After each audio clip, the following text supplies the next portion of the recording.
ఈరోజు మనం ఈ వీడియోలో అందరికీ విద్య అనేటువంటి అంశాన్ని గురించి తెలుసుకుందాం. ఎడ్యుకేషన్ ఫర్ ఆల్ అంటాము. అందరికీ విద్యకు సంబంధించినటువంటి అంశాల్లో అందరికీ విద్యను సాధించడంలో ప్రభుత్వం నిర్దేశించుకున్నటువంటి లక్ష్యాలు, అదేవిధంగా రాజ్యాంగపరంగా విద్యా సదుపాయాలు ఏ విధంగా ఉన్నాయి, అదేవిధంగా సమ్మిళిత విద్యా కార్యక్రమాల్లో డెనో కాస్కేడ్ యొక్క నమూనా, అదేవిధంగా సార్వత్రిక ప్రాథమిక హక్కుగా విద్యను ఏ విధంగా గుర్తించారు, బాలల హక్కులు చట్టాలు అనేటువంటి అంశాలను గురించి తెలుసుకుందాం. మొట్టమొదటి మనము అందరికీ విద్య అంటే ఏమిటో తెలుసుకుందాం. అందరికీ విద్య, ఎడ్యుకేషన్ ఫర్ ఆల్ అంటే విద్య అనేది చాలా అవసరము. ప్రతి ఒక్కరికి విద్య అనేది అవసరము. విద్య లేనిదే ఏం సాధించలేరు. విద్య వల్ల, అక్షరాస్యత వల్ల వారిలో కొంత మార్పు వస్తుంది. మానసిక వికాసం, శారీరక వికాసం, అదేవిధంగా సంఘపరంగా అవేర్నెస్ అనేది విద్య వల్ల వస్తుంది. కాబట్టి అందరికీ విద్య అనేది అవసరమని చెప్పడం జరిగింది. మన రాజ్యాంగం కూడా విద్య యొక్క ప్రాముఖ్యతను గుర్తించారు. ఇక్కడ ఆర్టికల్ 45 ఆదేశ సూత్రాల్లో 6 నుంచి 14 సంవత్సరాల లోపు పిల్లలకందరికీ ఉచిత నిర్బంధ విద్యను అందించాలి అని చెప్పడం జరిగింది. ఈ ఆర్టికల్ 45 నుంచి విద్యా హక్కు వరకు ఈ విద్య యొక్క ప్రాముఖ్యతను గుర్తించడం జరిగింది. 42వ రాజ్యాంగ సవరణ 1976 ద్వారా ప్రాథమిక విద్యను ఉమ్మడి జాబితాలో చేర్చారు. ఉమ్మడి జాబితా అంటే ఏంటి? ఇక్కడ పార్లమెంటరీ ప్రభుత్వంలో కేంద్ర ప్రభుత్వం, రాష్ట్ర ప్రభుత్వం అనే 2 ప్రభుత్వాలు ఉన్నాయి. కేంద్ర ప్రభుత్వ ఆధీనంలో కొన్ని అంశాలు వస్తాయి, వాటిని కేంద్ర ప్రభుత్వ అంశాలు అంటాం. ఇక రాష్ట్ర ప్రభుత్వం ఆధీనంలో కొన్ని అంశాలు ఉంటాయి. అయితే ఈ విద్యను ఏం చేశారంటే ఉమ్మడి జాబితాలో చేర్చారు. 42వ రాజ్యాంగ సవరణ ద్వారా 1976లో విద్యను, ప్రాథమిక విద్యను ఉమ్మడి జాబితాలో చేర్చడం జరిగింది. దీనివల్ల ఈ ఉమ్మడి జాబితాకు సంబంధించినటువంటి అంశం ప్రాథమిక విద్య కాబట్టి రాష్ట్ర, కేంద్ర ప్రభుత్వాలు ఈ 2 ప్రాథమిక విద్యను చూసుకోవాలి. ఇక్కడ కొన్ని కేసుల్లో సుప్రీంకోర్టు ఏం తెలిపిందంటే విద్యా హక్కును జీవించే హక్కులో ఒక భాగమని చెప్పడం జరిగింది.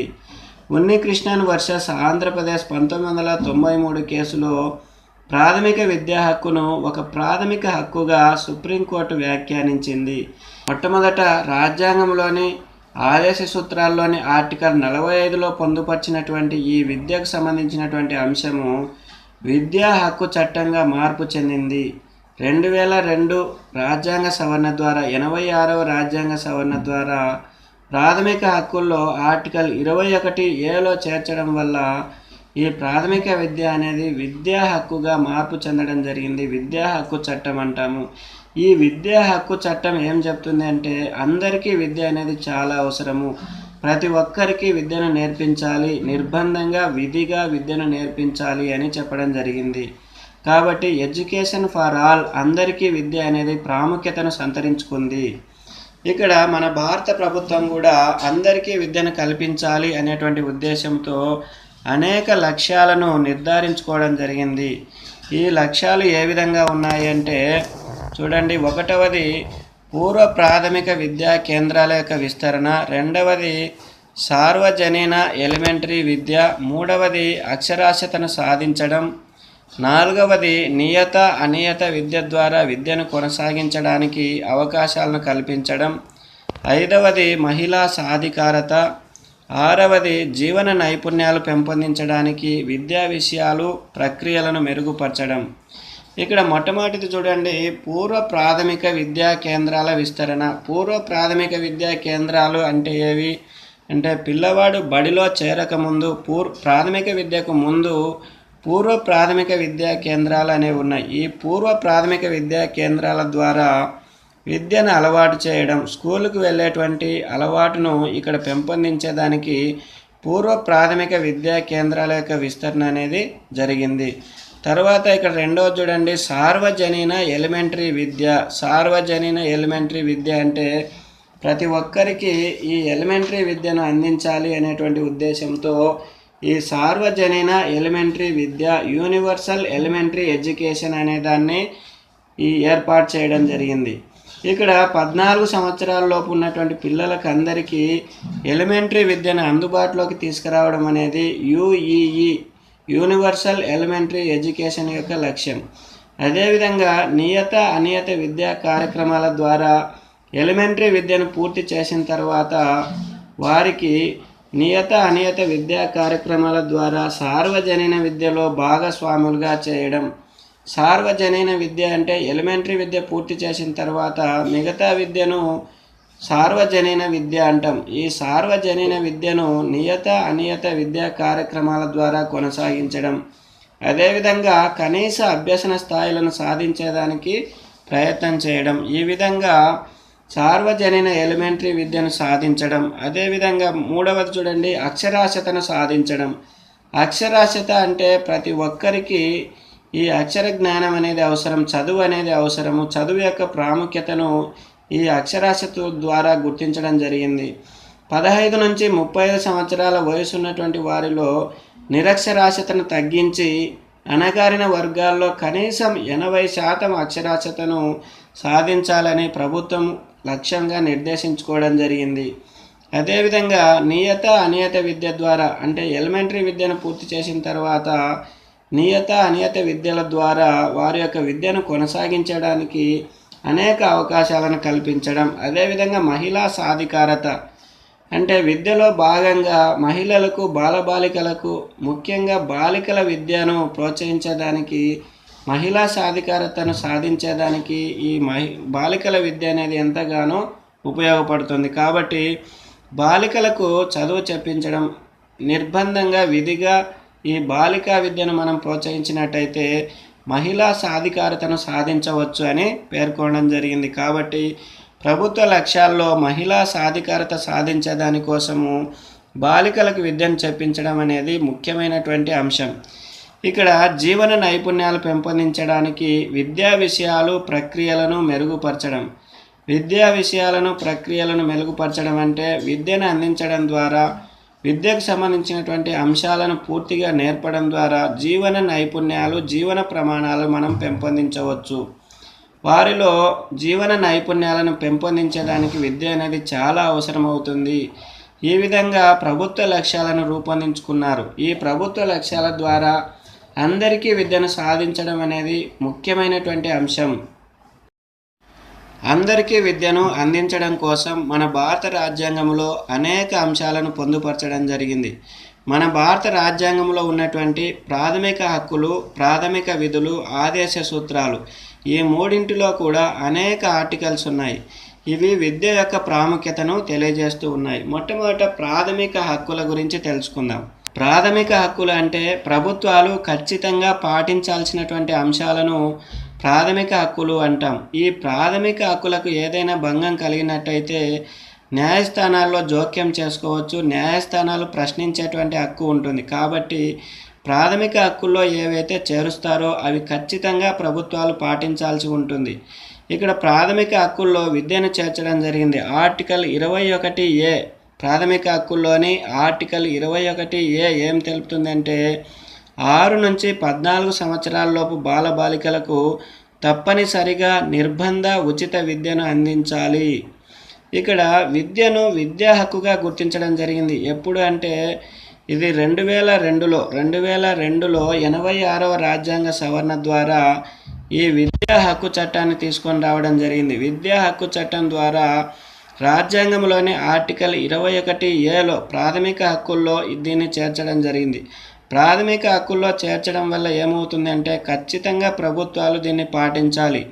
6 నుంచి 14 సంవత్సరాల్లోపు బాలబాలికలకు తప్పనిసరిగా ఉచిత నిర్బంధ ప్రాథమిక విద్యను అందించాలి అని పేర్కొనడం జరిగింది. ఎప్పుడైతే ఇది ప్రాథమిక హక్కుగా గుర్తించబడిందో అప్పుడు దీనికి అధిక ప్రాధాన్యత అనేది ఏర్పడింది. ఇక్కడ 42వ రాజ్యాంగ సవరణ కూడా 1976లో ఈ విద్యను ఉమ్మడి జాబితాలో చేర్చారు. కేంద్ర రాష్ట్ర ఈ 2 ప్రభుత్వాలు చూసుకోవాలి ప్రాథమిక విద్యను అని 42వ రాజ్యాంగ సవరణ 1976 ఉమ్మడి జాబితాలో చేర్చడం జరిగింది. ఇక్కడ విద్యా హక్కును భారత రాజ్యాంగ సమీక్షా సంఘం కూడా 2000 సంవత్సరంలో గుర్తించడం జరిగింది. ఈ విధంగా ఉచిత నిర్బంధ ప్రాథమిక విద్యను విద్యా హక్కుగా ఆర్టికల్ 21A అనేది గుర్తించడం జరిగింది. ఇక నెక్స్ట్ చూడండి ఆర్టికల్ 23 ప్రకారము ఏం తెలుపుతుంది అంటే పిల్లలను బలవంతంగా వెట్టి చాకిరీ చేయించడం, తత్సమాన పనుల్లో నియమించడం నిషేధం. అంటే పిల్లలను పనులు చేయించడం, వెట్టి చాకిరీ చేయించడం, పనులు చేయించడం అనేది నిషేధించబడింది.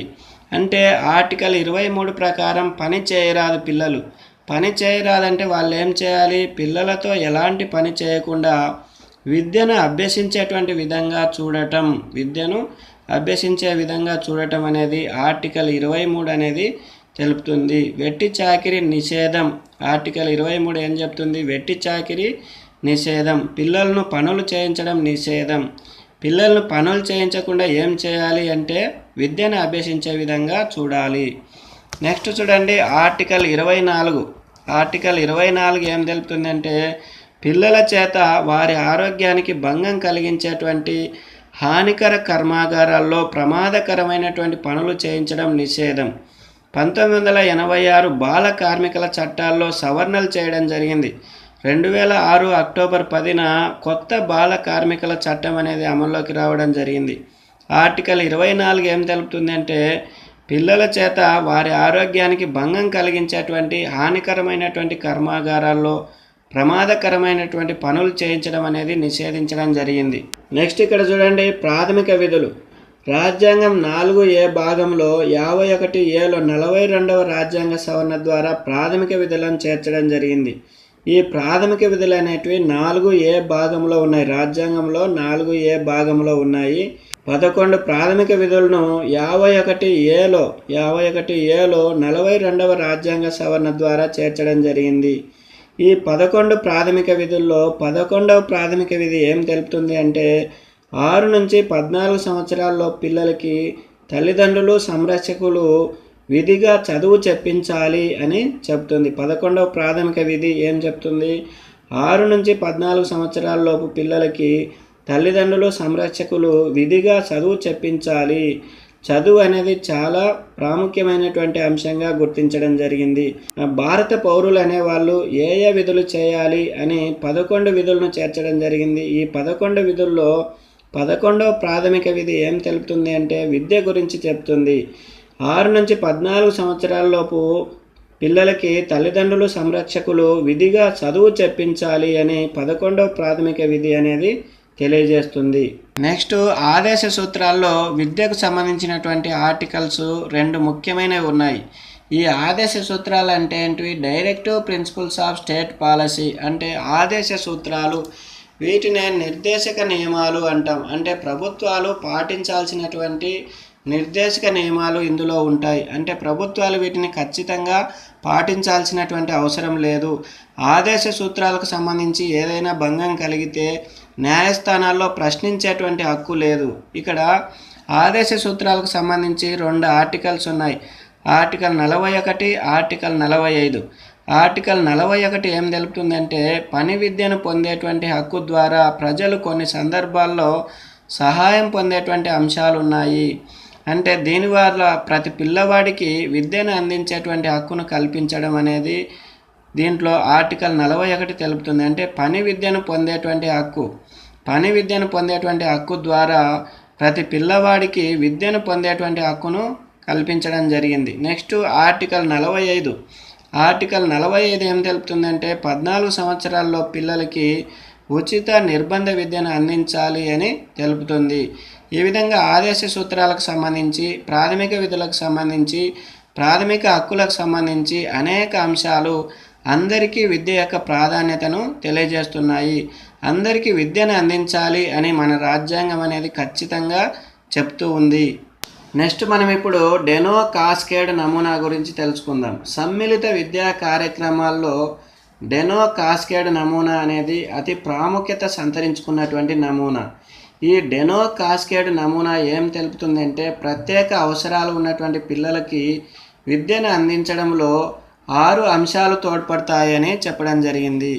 ఈ డెనో కాస్కేడ్ నమూనా ప్రకారం ఇక్కడ విద్యను అందించేటప్పుడు మనం ఏ అంశాలను పరిగణలోకి తీసుకోవాలంటే విద్యార్థుల యొక్క సంఖ్య, అదేవిధంగా అభ్యసన వాతావరణం, 3వది విలక్షణ స్థాయి. డెనో కాస్కేడ్ నమూనా ప్రకారము ఇక్కడ విద్యార్థుల సంఖ్యను పరిగణలోకి తీసుకోవాలంటే ఎంతమంది విద్యార్థులు ఉన్నారు, ఎంతమంది ఉపాధ్యాయులు అవసరం అవుతారు అనేటువంటి అంశాలను పరిగణలోకి తీసుకోవాలి. అదేవిధంగా అభ్యసన వాతావరణం ఏ విధంగా, ఎక్కువ నియంత్రణ ఉందా, తక్కువ నియంత్రణ ఉంటే ఏం జరుగుతుంది, అభ్యసన వాతావరణానికి సంబంధించినటువంటి అంశాలను కూడా ఇక్కడ పరిగణలోకి తీసుకోవాలి. ఇక్కడ విలక్షణ స్థాయి అంటే తీవ్రమైనటువంటి స్థాయి ఉంటుంది, స్వల్ప స్థాయి ఉంటుంది. అంటే వైకల్య స్థాయిలో తీవ్ర వైకల్యం, మిత వైకల్యం, అతి తీవ్ర వైకల్యం, అదేవిధంగా ఆటిజం ఉంది. రకరకాలైనటువంటి వైకల్యాలు ఉన్నాయి. ఈ వైకల్యాలు ఏ స్థాయిలో ఉన్నాయి, ఆ స్థాయికి సంబంధించినటువంటి విలక్షణ స్థాయిని కూడా పరిగణలోకి తీసుకోవాలి.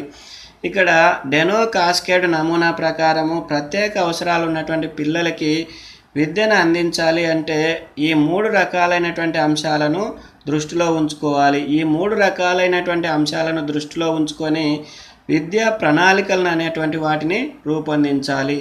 డెనో కాస్కేడ్ నమూనా ప్రకారం ప్రత్యేక అవసరాలు ఉన్నటువంటి పిల్లలకు విద్యను అందించడంలో 6 అంశాలు తోడ్పడతాయని చెప్పడం జరిగింది. విద్యను అందించడంలో 6 అంశాలు తోడ్పడతాయి. అవి ఏంటంటే, 1వది సాధారణ తరగతి సంప్రదింపు ఉపాధ్యాయుడు, 2వది సంచార ఉపాధ్యాయుడు, 3వది వనరుల గది, 4వది సాధారణ పాఠశాలలో ప్రత్యేక తరగతి గది, 5వది ప్రత్యేక పాఠశాల, 6వది ఆశ్రమ పాఠశాల.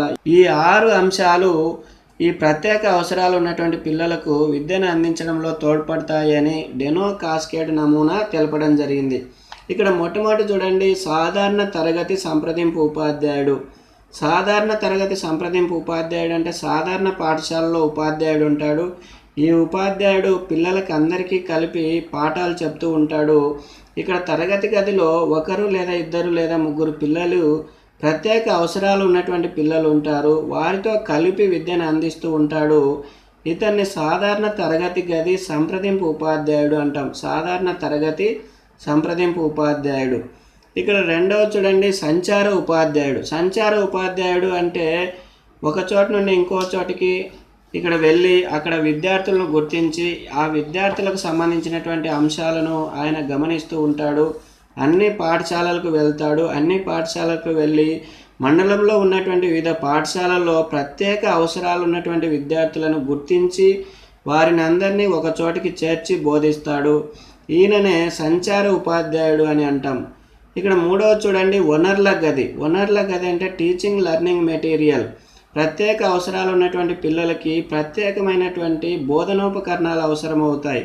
టీచింగ్ లెర్నింగ్ మెటీరియల్, యంత్ర సామాగ్రిని సమకూర్చుకోవాలి. వీటిని అన్నిటినీ ఒక చోట చేర్చితే దాన్ని వనరుల గది అని అంటాము.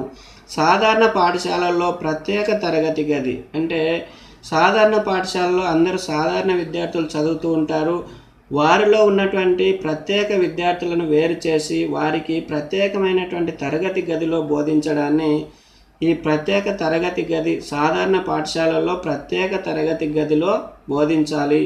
ఇక్కడ 15 నుంచి 20 మంది ప్రత్యేక అవసరాలు ఉన్నటువంటి విద్యార్థులకు పాఠ్యాంశాలను బోధిస్తాడు. అంటే సాధారణ పాఠశాలల్లోనే ఈ ప్రత్యేక అవసరాలు ఉన్నటువంటి పిల్లలను వేరు చేసి 15 నుంచి 20 మందికి బోధిస్తాడు. ఈ విధంగా బోధించడం అనేది ఈ అంశంలో వస్తుంది. నెక్స్ట్ చూడండి, ప్రత్యేక పాఠశాల. ప్రత్యేక పాఠశాలలు అంటే దృష్టి లోపం, వినికిడి లోపం, తీవ్ర బుద్ధిమాంద్యం ఉన్నటువంటి పిల్లల్ని సాధారణ పాఠశాలలో సాధారణ విద్యార్థులతో పాటు చదువు చెప్పడం అనేది చాలా కష్టతరమైనటువంటి అంశం. కాబట్టి ప్రత్యేక పాఠశాలలకు వీరికి అవసరం అవుతాయి. ఈ ప్రత్యేక పాఠశాలలో బోధించడాన్ని ఏమంటామంటే ప్రత్యేక పాఠశాలలు. దృష్టిలోపం వారికి ప్రత్యేక పాఠశాలలు అవసరం. వినికిడి లోపం గల వారికి, తీవ్ర బుద్ధిమాంద్యం గల వారికి ప్రత్యేక పాఠశాలలో బోధించాలి.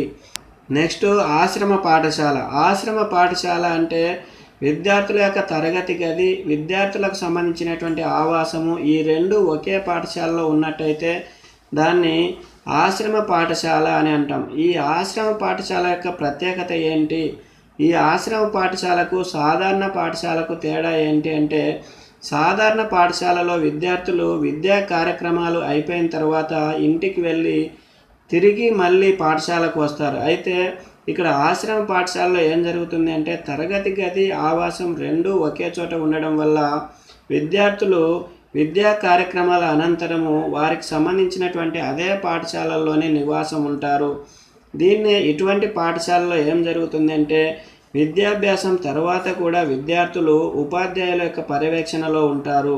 ఇటువంటి పాఠశాలలకు కేంద్ర రాష్ట్ర ప్రభుత్వాలు ఆర్థిక సహాయాన్ని అందిస్తున్నాయి. ఎందువల్ల అంటే ఈ ఆశ్రమ పాఠశాలల్లో విద్యార్థులకు సంబంధించినటువంటి వసతి, అదేవిధంగా ఆహారము, అక్కడ ఉన్నటువంటి అనేక సౌకర్యాల కోసము ఇక్కడ కావాల్సినటువంటి సహకారం, ఆర్థిక సహకారం అనేది అవసరమవుతుంది. ఇలాంటి ఆర్థిక సహకారాన్ని కేంద్ర రాష్ట్ర ప్రభుత్వాలు కలిసి ఉమ్మడిగా ఈ ఆశ్రమ పాఠశాలలను నిర్వహిస్తూ ఉన్నాయి. ఈ ఆశ్రమ పాఠశాలలో వివిధ రకాలైనటువంటి పాఠశాలలు ఉన్నాయి. వెనుకబడిన తరగతులకు సంబంధించినటువంటి ఆశ్రమ పాఠశాలలు ఉన్నాయి. అదేవిధంగా సాంఘిక సంక్షేమం, గిరిజన సంక్షేమానికి సంబంధించినటువంటి ఆశ్రమ పాఠశాలలు కూడా ఉన్నాయి. బాలికలకు సంబంధించినటువంటి కస్తూరిబా గాంధీ ఆశ్రమ పాఠశాలలు కూడా ఉన్నాయి. ఈ విధంగా రకరకాలైనటువంటి ఆశ్రమ పాఠశాలల ద్వారా కేంద్ర రాష్ట్ర ప్రభుత్వాలు ఈ రెండు ఆర్థిక సహకారాన్ని అందించి నడుపుతూ ఉన్నాయి. బాలబాలికలకు సంబంధించి ఏ ఏ హక్కులు, చట్టాలు ఉన్నాయి అనేటువంటి అంశాలను గురించి తెలుసుకుందాం.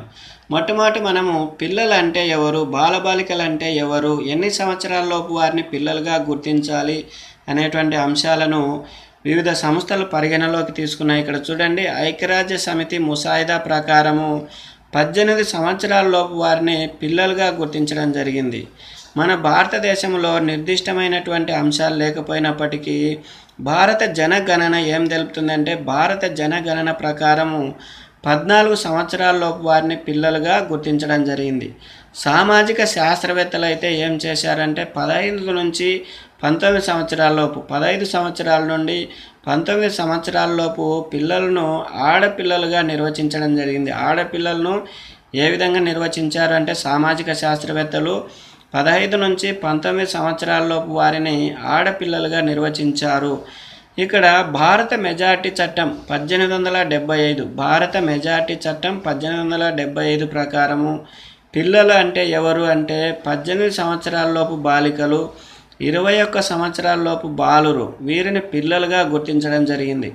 భారత మెజార్టీ చట్టం 1875 18 సంవత్సరాల్లోపు బాలికలు, 21 సంవత్సరాలలోపు బాలురు, వీరిని పిల్లలుగా గుర్తించడం జరిగింది. ఇక్కడ బాలలకు సంబంధించి 4 రకాలైనటువంటి హక్కులు ఉన్నాయి. మొట్టమొదటిది ఏంటంటే జీవించే హక్కు. జీవించేటువంటి హక్కులో ఏ ఏ అంశాలు ఉన్నాయి అంటే జీవించడం, ఆరోగ్యాన్ని కల్పించేటువంటి బాధ్యత, అదేవిధంగా పౌష్టికాహారం ఇవ్వడము, పేరు, జాతీయతను పొంది ఉండేటువంటి హక్కు. ఈ హక్కులన్నీ జీవించేటువంటి హక్కు ద్వారా పెంపొందించాలి. ఇక్కడ రెండవది చూడండి, అభివృద్ధి చెందేటువంటి హక్కు. అభివృద్ధి చెందేటువంటి హక్కులు అంటే పిల్లలు అభివృద్ధి చెందాలి అంటే ఏ ఏ అంశాలు తోడ్పడతాయి అంటే విద్యా హక్కు అంటే విద్యను కల్పించడం, సంరక్షణ ప్రొటెక్షన్ కల్పించడం, విశ్రాంతిని ఇవ్వడం, అదేవిధంగా ఉల్లాసంగా ఆహ్లాదంగా ఉండేటువంటి హక్కు, ఆనందంగా ఉండేటువంటి హక్కు. ఈ హక్కులన్నీ అభివృద్ధి చెందేటువంటి హక్కులోకి వస్తాయి. విద్యా హక్కు, సంరక్షణ, విశ్రాంతి, ఉల్లాసంగా ఆనందంగా ఉండేటువంటి హక్కు అభివృద్ధి చెందేటువంటి హక్కుల్లో వస్తాయి. మూడవది రక్షణ పొందే హక్కు. రక్షణ పొందే హక్కు అంటే బాలబాలికలు వంచన నుండి, అదేవిధంగా హీనంగా చూసేటువంటి పరిస్థితుల నుండి, వారిని నిర్లక్ష్యం చేసేటువంటి పరిస్థితుల నుండి రక్షణ పొందేటువంటి హక్కు కాపాడుతుంది. రక్షణ పొందేటువంటి హక్కు వంచన నుండి, హీనత నుండి, నిర్లక్ష్యాల నుండి బాలబాలికలను కాపాడుతుంది. ఇక్కడ 4వ చూడండి, పాల్గొనేటువంటి హక్కు. ఈ పాల్గొనేటువంటి హక్కులో ఏ ఏ అంశాలు వస్తాయంటే చిన్నపిల్లలు వారి భావాలను వ్యక్తపరచవచ్చు, అదేవిధంగా సమాచారాన్ని పొందవచ్చు, ఆలోచింపజేయడం, మతపరంగా పాల్గొనేటువంటి హక్కు, ఇవన్నీ పాల్గొనే హక్కులో పేర్కొనడం జరిగింది. ఈ విధంగా బాలబాలికలకు సంబంధించి 4 హక్కులను పేర్కొన్నారు. జీవించేటువంటి హక్కు, అభివృద్ధి చెందేటువంటి హక్కు, రక్షణ పొందేటువంటి హక్కు, పాల్గొనే హక్కు. బాలలకు సంబంధించినటువంటి వివిధ చట్టాలను గురించి మనం ఇప్పుడు తెలుసుకుందాం. ఇక్కడ చూడండి, ఐక్యరాజ్య సమితి ఏర్పరిచినటువంటి 3 చట్టాలు ఉన్నాయి. ఇవి 1989లో బాలల హక్కుల చట్టం, 1990 అందరికీ విద్యా చట్టం, 1993 వైకల్య వ్యక్తుల సమాన అవకాశాల చట్టం. ఈ మూడింటిని ఐక్యరాజ్య సమితి యునైటెడ్ నేషన్స్ ఆర్గనైజేషన్ రూపొందించడం జరిగింది. 1989లో బాలల హక్కుల చట్టాన్ని రూపొందించింది ఐక్యరాజ్య సమితి. 1990లో అందరికీ విద్యా చట్టాన్ని ఐక్యరాజ్య సమితి జోమ్ తియన్ డిక్లరేషన్ ద్వారా ఐక్యరాజ్య సమితి 1990లో అందరికీ విద్యా చట్టాన్ని చేయడం జరిగింది. 1993లో వైకల్య వ్యక్తుల సమాన అవకాశాల చట్టం, ఈ వైకల్య వ్యక్తుల యొక్క సమాన అవకాశాల చట్టాన్ని ఐక్యరాజ్య సమితి, ఈ విధంగా 3 రకాలైనటువంటి చట్టాలని ఐక్యరాజ్య సమితి రూపొందించడం జరిగింది. ఇక్కడ చూడండి, ఆర్టికల్ 45లోని 93వ రాజ్యాంగ సవరణ కూడా పిల్లలకు సంబంధించినటువంటి అంశాలను తెలియజేస్తుంది. బాలికలకు ఉచిత నిర్బంధ ప్రాథమిక విద్యను కల్పించాలి అని మన భారత రాజ్యాంగంలో ఉన్నటువంటి ఆర్టికల్ 45 తెలుపుతుంది. అదేవిధంగా ప్రాథమిక హక్కుల్లో 21A ఆర్టికల్ 21A ద్వారా విద్యా హక్కు అనేది దీంట్లో మన భారత రాజ్యాంగంలో పొందుపరచడం జరిగింది. 1994లో సమాలోచన డిక్లరేషన్ బాలికలకు సంబంధించింది. అదేవిధంగా జాతీయ విద్యా విధానం 1986లో అనేక అంశాలను పొందుపరచడం జరిగింది. నెక్స్ట్ ఇక్కడ చూడండి, 1992 రీహాబిలిటేషన్ కౌన్సిల్ ఆఫ్ ఇండియా చట్టం. రీహాబిలిటేషన్ కౌన్సిల్ ఆఫ్ ఇండియా చట్టం ఏం చెప్తుంది అంటే, వైకల్యం గల పిల్లలకి, ప్రత్యేక అవసరాలు ఉన్నటువంటి పిల్లలకి విద్యా అవసరాలను తీర్చాలి అని చెప్తుంది. 1995 చట్టం ఏం చెప్తుంది అంటే, వైకల్యం గల పిల్లలకు విద్యా ఉద్యోగాల్లో సమాన అవకాశాలు కల్పించాలి. వీరు విద్యలో వెనుకబడి ఉంటారు, ఉద్యోగాన్ని సాధించడంలో కూడా వెనుకబడతారు. కాబట్టి విద్యా ఉద్యోగాల్లో సమాన అవకాశాలు కల్పించే దానికోసం వీరికి రిజర్వేషన్లు కల్పించాలి అని చెప్పడం జరిగింది.